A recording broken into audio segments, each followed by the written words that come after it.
Welcome to the ISF podcast from the Information Security Forum, featuring cutting-edge conversations tailored to global security professionals.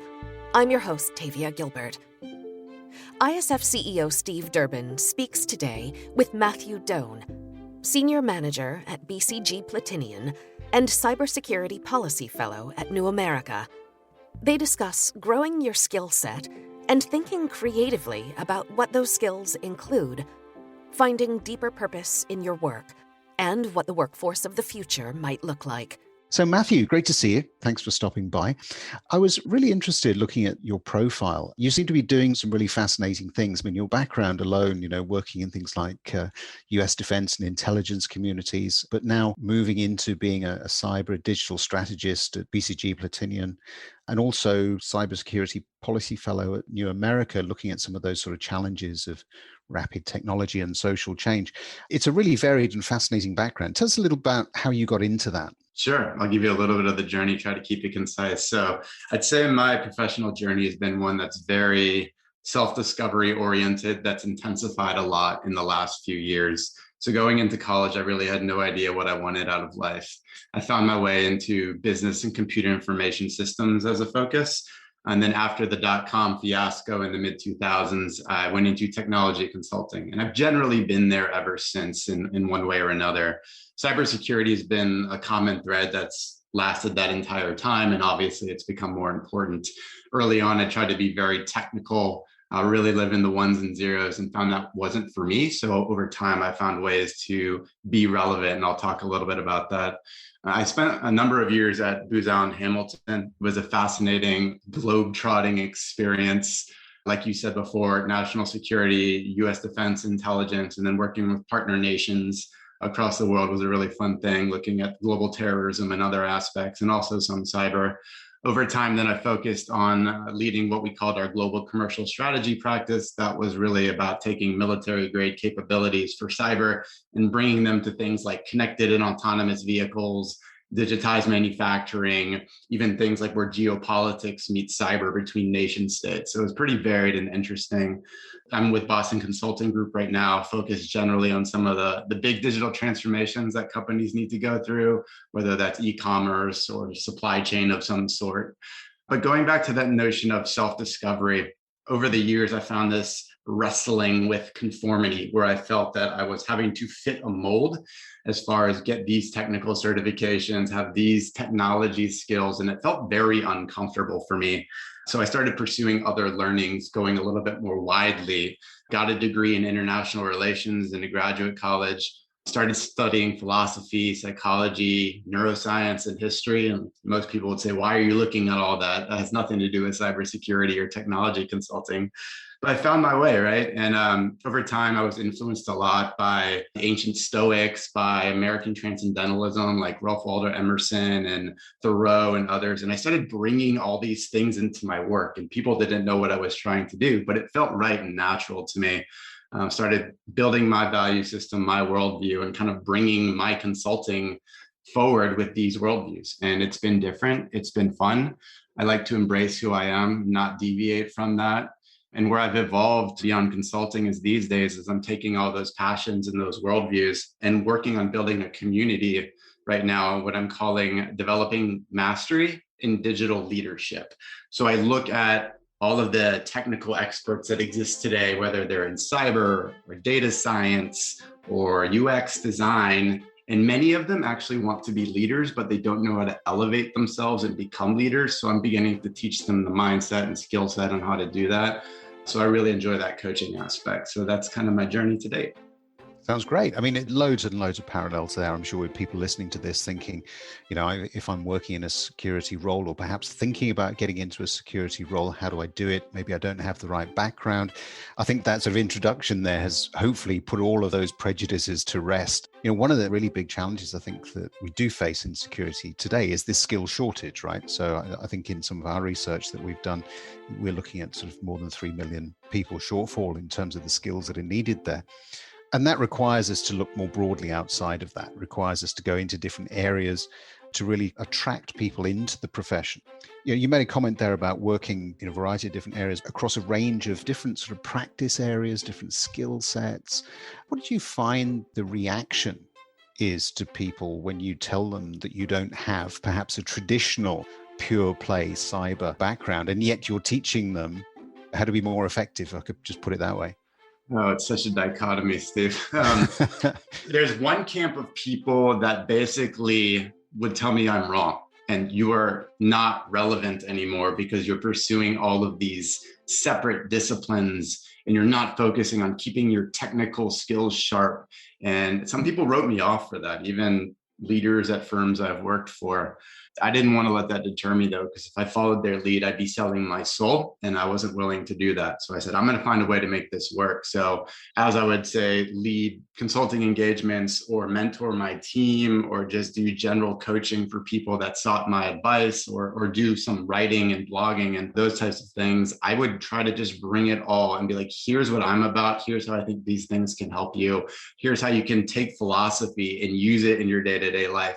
Here's how you can use this bit of psychology to improve relationships with leaders around you. If you're, say, a CISO and you need to grab the hearts and minds of other business leaders or CEO or board member, here's how you effectively interact with them. Here's how you play politics. And you're like, oh, these things start to make sense. So I started getting into a group where others would pick that up and appreciate what I had to say. And I'm just trying to stay true to that because I know there's an audience in this world that needs that sort of inspiration, needs that sort of teaching. And trust me, I know there's just boatloads of teachers and students out there that are learning the technical discipline. They're churning them out thousands and thousands per year. That's being taken care of. I'd rather spend some time in helping work through human nature so that we can get stuff done with all this great technology. Yeah, and I think that's, from my point of view anyway, that's a really sort of insightful perspective on it, because I think you're absolutely right. We have perhaps as a profession focused, I would suggest, perhaps overly on some of the technical componentry that's needed. We've got now, AI coming through. We've got a whole pile of things that can be done. And one of the major shortages that I see, certainly if I look at, a large number of organizations and talk to boards, are some of the softer skills, because clearly security, technology, it's all pervasive. And organizations need to understand it. It doesn't matter whether you're the chief marketing officer or whether you're the chief information officer. You need to have a common language. And that's so much more dependent upon the soft skills being in place. There's been a school of thought, though, hasn't there, that perhaps those skills are not as easy to teach as perhaps the technical skills. What's your view on that? Because you made the point there that, you are just doing that. You are trying to teach some of these softer, more people-based skills. Yeah, I don't buy it one bit. I'm big into the idea that the first thing anyone should learn is how to learn. There's a great course. Barbara Oakley has a course called Learning How to Learn. And there's all sorts of other great people out there like Scott Young and Cal Newport that teach you the basics of learning any new discipline and how to do it fast. Soft skills are just one of those things. It's separate from hard skills, technical skills. But you can learn the interpersonal communications, the dynamics of working in a bureaucratic organization. You can find ways to effectively mentor people, to give feedback. These things are all very learnable. The challenge, I think, though, is that in technology organizations, especially in cyber, that no one gets exposed to that through any curriculums, whether that be in university, whether that be studying for certifications, or even just some of the upskilling that a lot of people are forced to go through. And the leaders of these organizations don't emphasize its importance. They don't say, we as an entire unit need to be great at soft skills so that we can exponentially grow our capability. If they did, and everyone was forced to take it seriously and see the value in it and feel like they wanted to get better, this would get a lot better. But right now, I just don't think we're making it work. And I really look at the leaders of organizations. I kind of point the finger at them.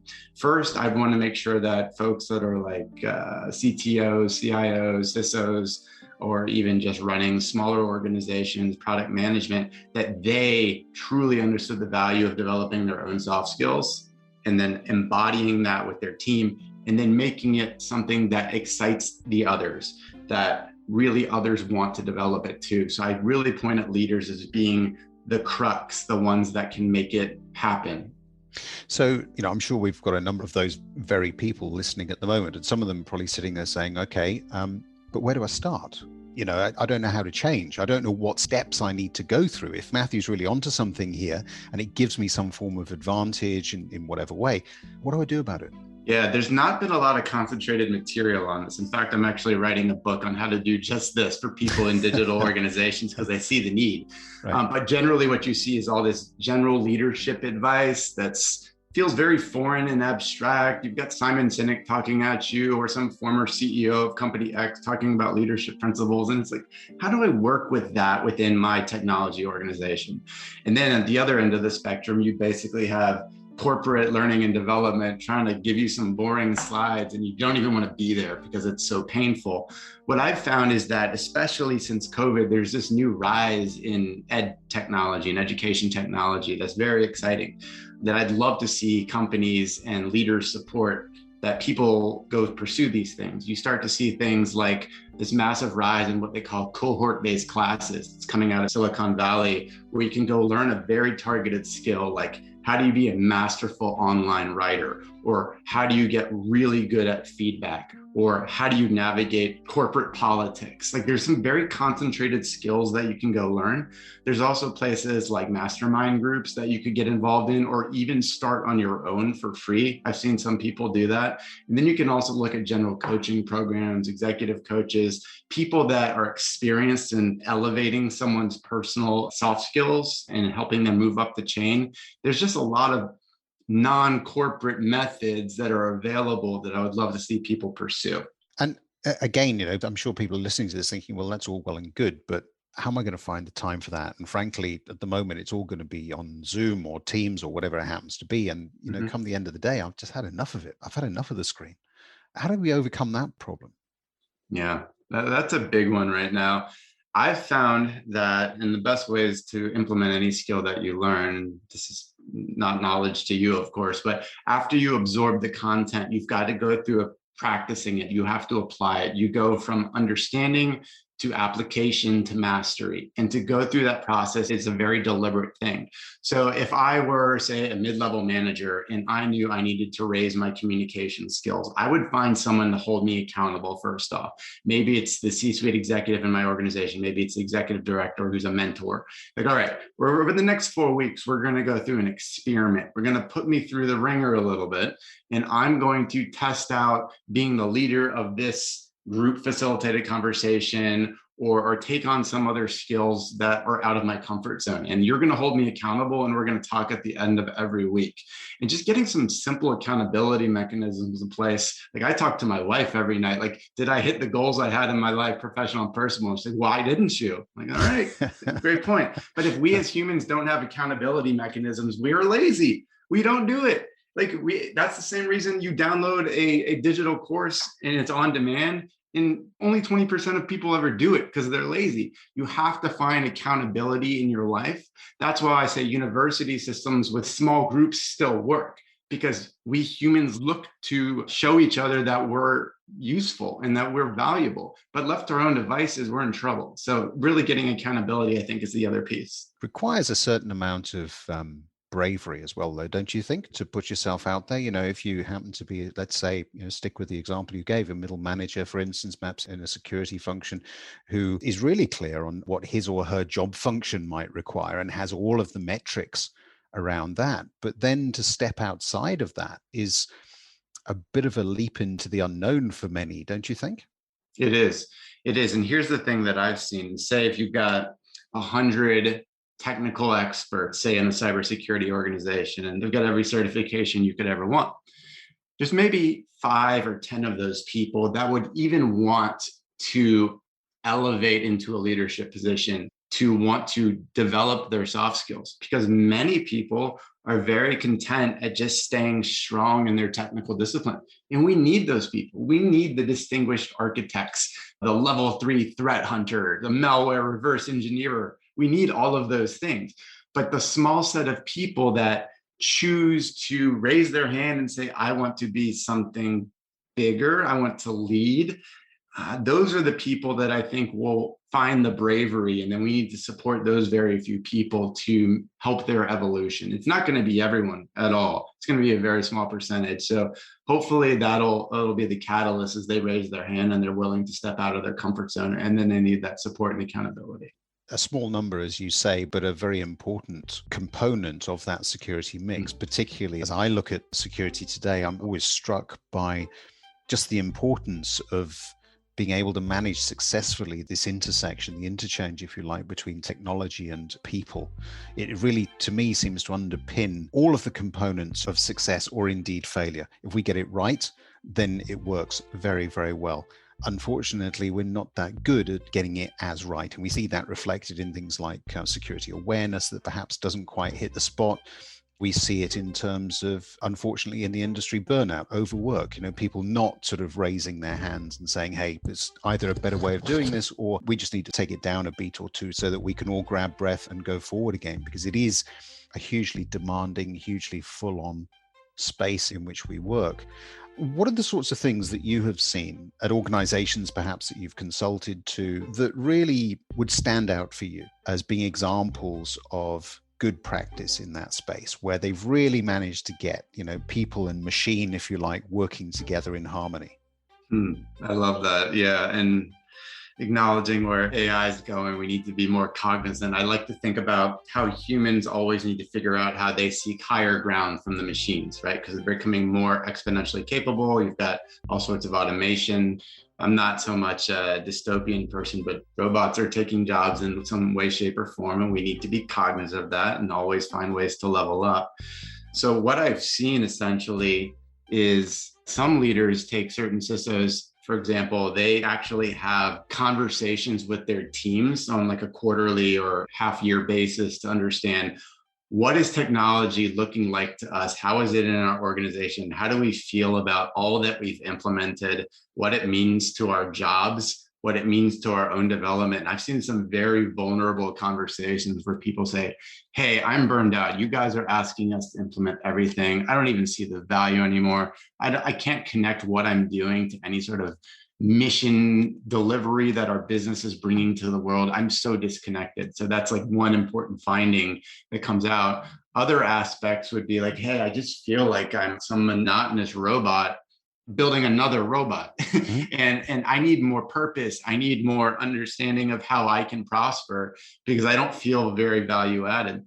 I had one person tell me just the other day, a person that I mentor, she said that she simply feels like a bridge between two software applications. She takes data from one AI and then basically pulls it to another AI to do the data. She does some minimal translation and cleanup. And he goes, someone's going to take that bridging job soon. What am I supposed to do? I don't see any value in this. So it goes to that age-old leadership dilemma of making sure that you can push down the idea of purpose. So if one organization's mission, say, is to deliver clean water to the world, how do you translate that to a security group within there? How do we ensure that we are protecting the systems and getting people excited about the delivery of drills and well water to people in Africa so that they may have a livelihood? How do you connect all of that for them and keep them invigorated? Because inevitably people get tired and burned out, and you as a leader need to bring ways to reinvigorate them. And sometimes you need to change their jobs, give them new responsibilities, new challenges to get them out of that cycle that's really putting them in a bad place. Yeah, I'm sitting here listening to you, and I'm just sort of reflecting on the fact that what you're describing is, I would say, the need for a maturing of the way in which the industry operates. And, maybe some of the challenges that we're facing are down to the fact that security is a relatively young industry. I say relatively young, it's been around for quite some while, but hasn't been recognized as such. If you look back to when, the first CISO was appointed, back in the 90s. So the time isn't that great. And yet we've seen so much change, so much, I suppose, requirement for agility and flexibility. And I'm wondering whether it's because of that we haven't had the time to sort of step back to just think about how it is that we're going to take people forward in this particular space with all of the necessary components that requires. So, hiring strategy, development strategy, back into sort of workforce planning, the real sort of basics of human resource thinking in an organization. We've just sort of assumed that we'll take guys from technology, chuck them at it, and they will sit there and do these things. So are we at a point, do you think, where we just need to be stepping back and reassessing and looking at things through a different light? Or do you think that things have gone much further than that and we need something much more radical to address some of the issues we've just been talking about? I think we need something more radical. Like, there's a great warning sign to me that we're still having the same cyber risk conversation as 15 years ago. Mm-hmm. And we have yet to solve for that in a meaningful way, just as one small data point. But to your point, Steve, I think there's been a lack of career development and just professionalizing what that looks like for cybersecurity individuals. Because what you see is that they just take the next highest offer, 20% pump up, and the next one, they'll go to the next company. And every 12 to 18 months, they're going place to place, and they just take the next highest offer because they have no reason to stay unless you have this amazing dynamic leader or the business has a mission that really speaks to you. There's no real reason to stay. So you're bouncing around from place to place to place. And the challenge, I think, is that the security organization is still relatively back office and isolated and is its own bubble. And people still see them as the police that are always telling everyone no. And that's a tough place to be. You don't feel like you're providing as much value, so you're going to take the next highest offer. Instead, what I would love to see, and I've seen this in some organizations, mostly in financial services companies, where you start thinking about, okay, how do we take security talent and start bringing them to other parts of the organization? How do we actually do things like rotational programs to push others out into other places? Say they might work in the chief risk officer organization or some business unit that's revenue producing. And then you swing others in so they understand what cybersecurity is all about. And then you start making it interesting. And then you show that people can develop a very broad and durable set of skills that help them for years to come. And it shakes it up for them too. So I would love to see that you have security leaders ignite this, but then you have other business leaders, CEO and such, support the movement of people around organizations to shake it up and keep it interesting. That's one method I'd suggest. I like that. I talk a lot about the fact that we need to have very, very small pure play security departments because the security work should be done outside in other parts of the company. It's the only way you're going to get people to take responsibility. Security for me isn't something that you do to somebody. It is something that everybody has to do for the common good. And I think, you've just been suggesting there what I would think to be a very, very effective way of spreading the word when it comes to security. Matthew, it's been absolutely fascinating talking to you about some of these different areas. You brought this whole sort of energy and new perspective, and I particularly like sort of drawing in all these different examples that you gave there. So thank you very much indeed for that. Some really useful takeaways as well for people, I think, that they can put into practice and hopefully may encourage some of them to be just a little bit braver and to do some of the things that you were talking about. So thank you very much indeed for taking the time. It's been an absolute pleasure. Yeah, same. Thank you, Steve. Appreciate the time. This conversation with Matthew Doan brings to a close this season of the ISF podcast, which is focused on creating your future workforce. We thank all our season's guests. Next week, we are bringing you a bonus episode, an encore presentation of Steve's Season 1 interview with mathematician and author Dr. Hannah Fry. We'll be back with a new season in June, focusing on security in the context of business, including mergers and acquisitions, startups, scaling up, risk, and more.